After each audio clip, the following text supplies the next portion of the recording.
Bismillahirrahmanirrahim. Assalamualaikum warahmatullahi wabarakatuh. Salam sehat dan salam sejahtera untuk kita semua. Sesuai dengan pepatah tak kenal maka tak sayang, perkenalkan saya Andi Faransa Pewali dengan STB 078 yang akan memandu presentasi dari teman-teman kelompok 3 Wawasan Sosial Budaya Maritim Teknik Informatika B sebagai moderator. Presentasi dari materi kita kali ini berjudul Illegal Fishing. Sebelum kita melangkah ke materi, mohon perkenankan saya untuk memperkenalkan teman-teman dari kelompok 3 yang akan menyajikan materi di kesempatan kali ini. Yang pertama, ada saudara Muhammad Esa Pratama Y dengan STB 010, kemudian Randy Wijaya dengan STB 020, lalu Vina Rika Kairiah dengan STB 054, lalu Ruth Feralda Sakoikoy dengan STB 066, kemudian Andi Faransa Pewali dengan STB 078, lalu Andi Latifa Mulyana dengan STB 086, kemudian Andi Muhammad Fauzan Agung dengan STB 094, dan Farhan Aryadira dengan STB 096. Inti pokok pembahasan kita pada presentasi ini adalah yang pertama, pengertian illegal fishing, yang kedua, hukum illegal fishing di Indonesia, yang ketiga, contoh kasus illegal fishing yang pernah terjadi di Indonesia, lalu dampak illegal fishing, kemudian penyebab illegal fishing, serta upaya mencegah terjadinya illegal fishing. Demi efisiensi waktu, langsung saja kepada pemateri-pemateri yang akan menjelaskan hal-hal yang saya sebutkan sebelumnya. Saya persilakan. Perkenalkan, saya Ruth Feralda Sakoikoy dengan NIM D121211066. Pada kesempatan kali ini, saya akan memaparkan materi mengenai pengertian illegal fishing. Illegal fishing, jika ditinjau secara etimologi, terdiri dari dua kata, yaitu illegal yang berarti tidak sah atau tidak resmi, sedangkan fishing yang berarti perikanan. Sedangkan secara terminologi, illegal fishing adalah aktivitas yang dilakukan oleh kapal lokal maupun asing di atas perairan yang berada di bawah hukum yurisdiksi suatu negara tanpa adanya izin negara itu atau melakukan pelanggaran atas hukum dan regulasi negara tersebut.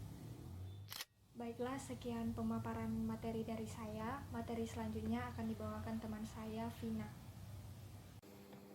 Perkenalkan, saya Vina Rika Kairiah dengan NIM D121211054. Baik, selanjutnya saya akan menjelaskan mengenai hukum illegal fishing di Indonesia. Seperti yang kita ketahui, sebagian besar wilayah di Indonesia merupakan perairan yang kemudian merangkai pulau-pulau menjadi Nusantara, sehingga peraturan mengenai wilayah perairan ini tentu harus diatur melalui hukum yang disebut dengan hukum laut yang hingga saat ini terus mengalami perkembangan. Awal dari perkembangan hukum laut di Indonesia ditandai dengan Deklarasi Juanda pada 13 Desember 1957. Lalu pada United Nations Convention on the Law of the Sea atau yang disingkat dengan UNCLOS, Deklarasi Juanda kemudian diterima dan ditetapkan dalam Konvensi Hukum Laut PBB ketiga tahun 1982. Dari konvensi ini juga lahir konsep zona ekonomi eksklusif yang menurut pasal 57, wilayah zona ekonomi eksklusif merupakan daerah di luar laut teritorial yang lebarnya tidak lebih dari 200 mil diukur dari garis pantai pangkal laut teritorial. Nah, mengenai illegal fishing dia diatur dalam Undang-Undang Perikanan, yaitu Undang-Undang Nomor 45 Tahun 2009 yang merupakan amandemen Undang-Undang Nomor 31 Tahun 2004. Undang-undang ini telah mengadopsi ketentuan hukum internasional tentang kelautan. Undang-undang ini juga mengatur tentang pelarangan memiliki, menguasai, membawa, dan atau menggunakan satu, alat penangkapan ikan dan atau alat pembantu penangkap ikan yang tidak sesuai dengan ukuran yang ditetapkan. 2. Alat penangkapan ikan yang tidak sesuai dengan persyaratan atau standar yang ditetapkan untuk tipe alat tertentu. Dan 3. Alat penangkapan ikan yang dilarang. Ketiga alat ini dilarang digunakan pada kapal penangkap ikan di wilayah pengelolaan Indonesia. Kemudian pada pasal 27 ayat 2 dan 3 Undang-Undang Perikanan ini juga mengatur bahwa orang yang memiliki dan atau mengoperasikan kapal berbendera asing yang digunakan untuk melakukan penangkapan ikan di zona ekonomi eksklusif Indonesia harus mempunyai surat izin penangkapan ikan asli atau yang disingkat dengan SIPI. Pidana yang dijatuhkan apabila terjadi pelanggaran adalah pidana penjara paling lama 6 tahun dan denda paling banyak 20 miliar rupiah apabila tidak memiliki SIPI dan denda paling banyak 2 miliar rupiah apabila tidak membawa SIPI asli. Pidana ini berdasarkan pada pasal 93 ayat 1 dan ayat 2. Lebih lanjut, Undang-Undang Perikanan juga mengatur mengenai pemasaran ikan di wilayah pengelolaan perikanan Republik Indonesia atau yang disingkat dengan WPP-RI dan Zona Ekonomi Eksklusif Indonesia. Pemasaran ikan di dua wilayah ini diwajibkan memiliki surat izin usaha perikanan atau SIUP, memiliki CP, dan memiliki surat izin kapal pengangkut ikan atau SIKPI. Akan tetapi dalam praktiknya, tentu dokumen-dokumen yang diwajibkan ini terkadang didapati berupa dokumen-dokumen palsu, sehingga pada pasal 28A mengatur bahwa setiap orang dilarang untuk memalsukan SIUP, CP, dan SIKPI. Apabila terbukti memalsukan, maka akan dijatuhi pidana penjara paling lama 7 tahun dan denda paling banyak 3 miliar rupiah sesuai dengan pasal 94A. Demikian mengenai hukum illegal fishing di Indonesia. Selanjutnya adalah materi mengenai contoh-contoh kasus illegal fishing di Indonesia yang akan dijelaskan oleh Andi Latifa Mulyana. Selanjutnya itu saya akan membawakan materi tentang contoh-contoh kasus illegal fishing Indonesia. Kasus yang pertama itu kasus penangkapan kapal berbendera Vietnam di kawasan perairan Sorong, Papua Barat. Petugas pengawas perairan Indonesia menangkap kapal berbendera Vietnam di kawasan perairan Sorong, Papua Barat. Kapal berbendera Vietnam dengan nelayan sebanyak 12 orang memasuki wilayah perairan Indonesia tanpa izin dan tidak memiliki dokumen pelayaran, serta kedapatan melakukan penangkapan ikan dengan menggunakan bahan peledak. Pemerintah Indonesia mengambil kebijakan mendeportasi 12 orang nelayan Vietnam pelaku pelanggaran illegal fishing tersebut. Kebijakan ini diambil karena beberapa faktor, diantaranya karena hubungan bilateral antara Indonesia dan Vietnam yang selama ini sudah terjalin dengan baik dan diharapkan tidak terputus karena faktor ini. Contoh kasus kedua yaitu penangkapan 3 kapal di Laut Sulawesi. Kementerian Kelautan dan Perikanan atau KKP menangkap 3 kapal perikanan asing atau KIA dan 12 awak kapal asal Filipina yang melakukan penangkapan ikan secara ilegal di wilayah pengelolaan perikanan negara Republik Indonesia atau WPP NRI, Laut Sulawesi. 3 kapal tersebut ditangkap oleh pengawas perikanan atau KP IU-014. Penangkapan dilakukan saat ketiga kapal tersebut melakukan penangkapan ikan tanpa dokumen perizinan dari pemerintah Indonesia. Dalam proses penangkapan tersebut juga diamankan 12 orang berkewarganegaraan Filipina. Kemudian, ketiga kapal tersebut beserta isinya ditarik menuju pangkalan PSDKP Bitung, Sulawesi Utara. Dan penyidik pegawai negeri sipil atau PPNS Perikanan akan memproses hukum kasus tersebut. Adapun ketiga kapal tersebut diduga melanggar Undang-Undang Nomor 31 Tahun 2004 tentang Perikanan, sebagaimana telah diubah dengan Undang-Undang Nomor 45 Tahun 2009 dengan ancaman pidana penjara paling lama 6 tahun dan denda paling banyak 20 miliar. Demikian materi contoh kasus illegal fishing Indonesia. Selanjutnya materi tentang dampak illegal fishing yang dibawakan oleh Muhammad Esa Wahyu Pratama. Perkenalkan, nama saya Muhammad Esa Wahyu Pratama Yusuf yang akan membawakan materi berikutnya, yaitu dampak illegal fishing. Dampak illegal fishing ini semata-mata hanya akan memberikan dampak yang kurang baik bagi ekosistem laut. Kegiatan yang umumnya dilakukan dalam penangkapan dan termasuk ke dalam kegiatan illegal fishing adalah penggunaan alat tangkap yang dapat merusak ekosistem, seperti penangkapan dengan menggunakan bom, penangkapan dengan menggunakan racun, serta penggunaan alat tangkap troll pada daerah yang karang.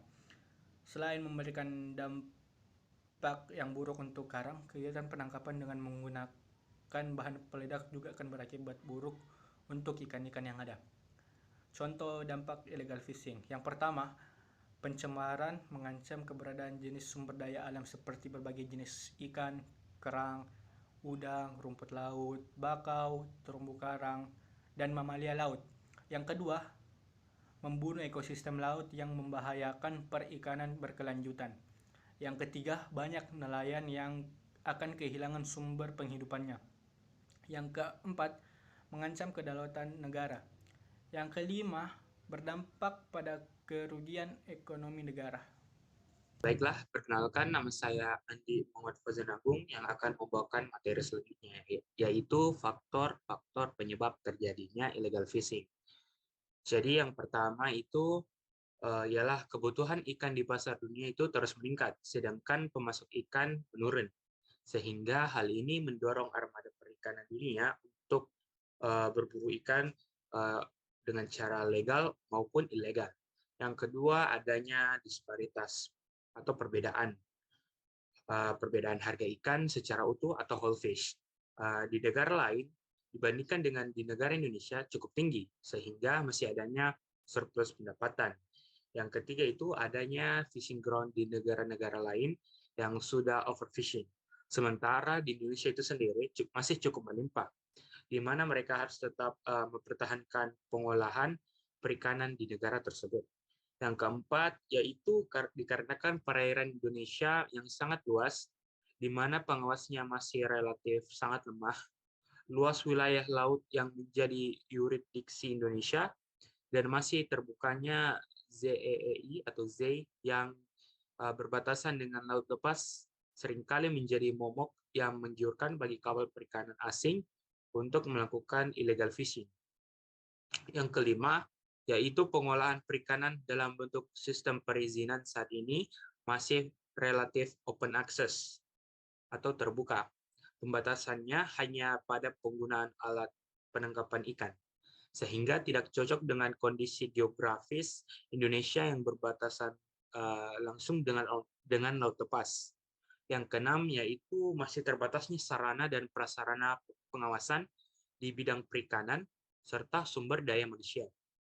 Yang terakhir ialah penindakan terhadap pelaku tindak pidana perikanan yang masih belum optimal dan belum profesional, dan masih terbentur oleh kualitas dan kuantitas SDM dan sarana prasarana yang belum memadai.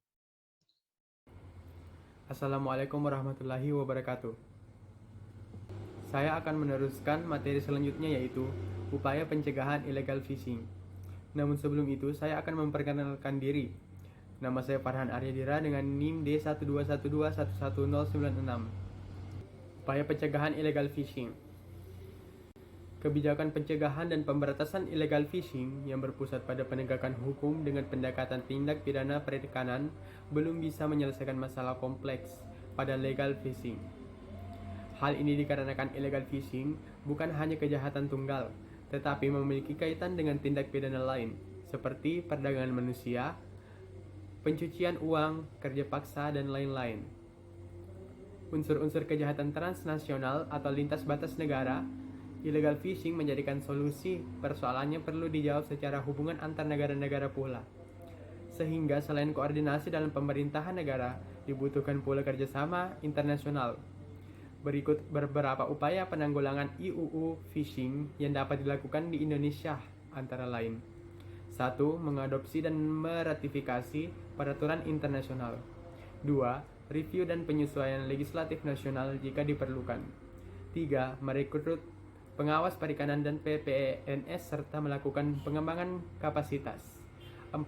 Berpartisipasi aktif dalam RFMO dan organisasi perikanan internasional lainnya. 5. Berperan aktif dalam RPOA IUU. 6. Mengimplementasikan MCS melalui VMS Observer, Logbook, dan pemeriksaan pelabuhan. 7. Membentuk dan mengembangkan kapasitas UPT pengawasan SDKP di daerah. 8. Menyediakan infrastruktur pengawasan seperti kapal pengawas dan speedboat. 9. Meningkatkan kapasitas Pokmaswas. 10. Membentuk peradilan perikanan. Dan yang terakhir, mengidentifikasikan operasi pengawasan dan melakukan patrol bersama atau terkoordinasi. Sekian dari saya. Materi selanjutnya akan dilanjutkan oleh Randy Wijaya. Perkenalkan, nama saya Randy Wijaya dan saya akan melanjutkan pemaparan materi dari teman saya. Secara khusus, Indonesia sebagai negara yang paling berkepentingan dalam isu pencegahan dan pemberantasan illegal fishing, serta meninjau posisi Indonesia di forum internasional, Indonesia dapat melakukan beberapa upaya berikut. Yang pertama, Indonesia dapat memulai dan memperjuangkan disahkannya perjanjian anti-illegal fishing atau Convention on Combat Illegal Fishing, sebagaimana Indonesia pernah menggalakkan kerjasama internasional United Nations Convention Against Corruption. Contoh lainnya adalah ketika Indonesia berhasil menjadikan negara kepulauan sebagai bentuk negara hukum yang diakui pada Konvensi Hukum Laut UNCLOS pada tahun 1982. Yang kedua, sebagai salah satu pelopor berdirinya ASEAN, Indonesia dapat memperjuangkan perjanjian pada forum ini, sebagaimana disahkan di Perjanjian Internasional Pemberantasan Korupsi di kawasan hukum ASEAN. Ditambah lagi kenyataan bahwa kasus illegal fishing di Indonesia turut dan saling melibatkan negara-negara ASEAN. Yang ketiga, Indonesia perlu menjalin kerjasama bilateral dengan negara-negara asal pelaku illegal fishing, serta dapat dijalin kerjasama ekstradisi dan pidana perikanan, atau dikenal sebagai Mutual Illegal Assistance in Criminal Matters. Baik, kesimpulan pada materi kita di presentasi kali ini adalah illegal fishing merupakan aktivitas yang dilakukan oleh kapal lokal maupun kapal asing di atas perairan yang berada di bawah hukum yurisdiksi suatu negara tanpa adanya izin dari negara itu atau melakukan pelanggaran atas hukum dan regulasi dari negara tersebut. Illegal fishing sendiri diatur dalam Undang-Undang Perikanan, yaitu Undang-Undang Nomor 45 Tahun 2009 dengan sanksi pidana pada pasal 27 ayat 2 dan 3, yaitu penjara paling lama 6 tahun dan denda paling banyak 20 miliar rupiah bila tidak memiliki SIPI dan 2 miliar rupiah bila tidak membawa SIPI sesuai dengan pasal 93 ayat 1 dan 2. Ada banyak sekali kasus-kasus illegal fishing yang pernah terjadi di Indonesia. Salah satunya adalah penangkapan 3 kapal asing di Laut Sulawesi, yang dimana kapal-kapal tersebut telah mendapatkan hukuman sesuai dengan undang-undang yang berlaku. Dampak dari illegal fishing ini adalah tercemarnya ekosistem laut, terganggunya perekonomian nelayan hingga kerugian pada ekonomi negara. Hal ini tentunya tidak boleh kita biarkan terjadi secara terus-menerus tanpa adanya upaya pencegahan dan tindakan yang tegas kepada para pelaku dari perbuatan-perbuatan ini. Demikianlah materi terkait illegal fishing yang dibawakan oleh kelompok 3 Wawasan Sosial Budaya Maritim Teknik Informatika B. Saya sebagai moderator mewakili teman-teman pemateri untuk mengucapkan terima kasih dan menyampaikan permintaan maaf sedalam-dalamnya apabila dalam presentasi kami masih terdapat hal yang kurang berkenan di hati teman-teman. Seperti kata pepatah, yaitu tiada gading yang tak retak, tiada laut yang tidak berombak, dan tidak ada manusia yang tak luput dari kesalahan. Karena sesungguhnya kesempurnaan ialah atau hanyalah milik Tuhan semata. Assalamualaikum warahmatullahi wabarakatuh.